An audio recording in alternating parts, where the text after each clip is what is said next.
Okay, shoutout po dyan sa mga magulang na may mga anak na nandyan sa prep, sa kinder, sa grade 1.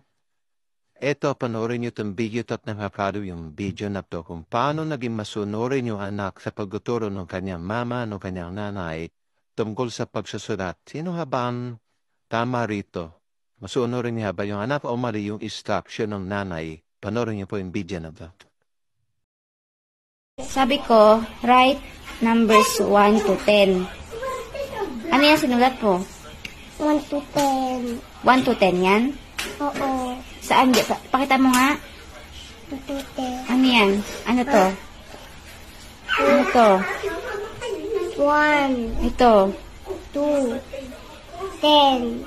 So, tama yung ginawa mo. Opo. Okay.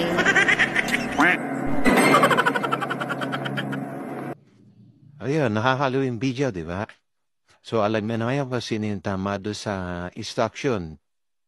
Kaya yung mga nanay, tatay, o kaya yung guro, dapat talaga lilinawin yung instruction. Kasi alam niyo naman ang mga bata, masyadong masunurin yan.